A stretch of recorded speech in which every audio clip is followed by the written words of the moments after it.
It was my partner's idea, and we worked together at the Beverly Hilton, and he just came to me. It was actually kind of like a therapy. It was a cry on the shoulder meeting.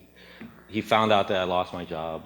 He bought a cup of coffee for me, and then he said, "Let's open the taco truck." And it was like those three steps. And then so from there, it just turned in, again, it was just a hobby. We started going out at midnight every night. So we would arrive at the truck at 9. I'd start shopping. Like I'd go in the morning, shop at the markets, and then go back home and take a nap, and then go back out to the trucks at 9 o'clock.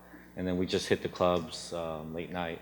But then, you know, we weren't getting a following at all. We couldn't sell anything. And it was just at the point where, what was great about it at the beginning was we were controlling everything very deeply and spiritually.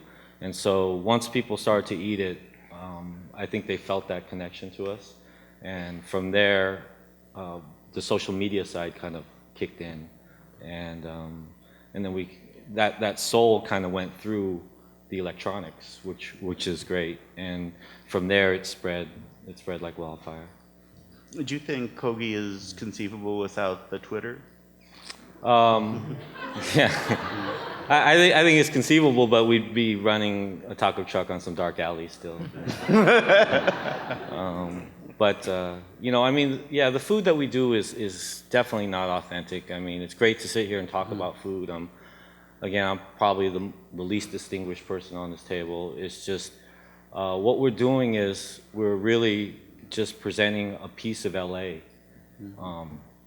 And I don't know enough about Mexico. I know Mexico and Latin America through the hundreds of cooks that I've worked with. You know, I look Asian, my blood is Asian, but I'm completely American. I go back to Korea, and Korea parallels Italy a lot in not only the nature of the land, being a peninsula, and we're just not as good looking as the Italians. but the great thing about Korea is that when you go to Korea, what I see in Italy as well is you go to certain regions to find that specific thing. Like in Korea, here in LA you have bibimbap. In Korea, you go to a certain region to have bibimbap. It's called Cheongju bibimbap. When you go to the island of Jeju, there's like only 3 things that you eat. You eat nothing else except for 3 things, and that's black pork, which is like a Berkshire pork. You eat the mandarin oranges, and you eat this really bony fish that has like no meat, like 90% bones and like 10%. and then you go to get like the walnuts, which we call hodo. You go to an area called Cheonan, and then there are certain seasons that you go, and then also within the city, within the urban section of Seoul or Busan or any of those cities, you go to specific street vendors to find, almost like tacos in Mexico, you go to specific street vendors to find specific things that are even within micro streets of different areas within the city. So to find tteokbokki or blood sausage, sundae, or odeng, which is fish cake.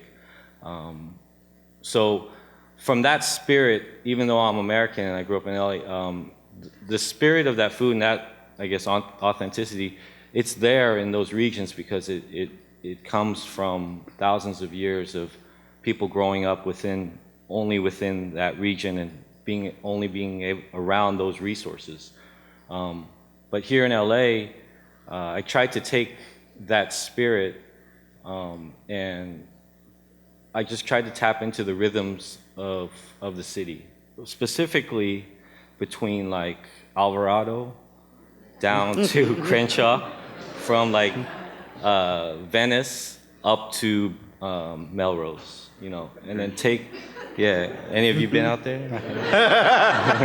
But take that box, and then if you walk through that box, or take the bus, take the 720 or take the 724 or whatever, the 704, you know, and you go into the Korean supermarkets or you eat at a Korean restaurant, you know, you get a certain rhythm from there. And KoGi Taco Truck is that rhythm. Is whether it's right or wrong, I don't know. But You know, we're just kind of, it's just kind of a looking glass into that.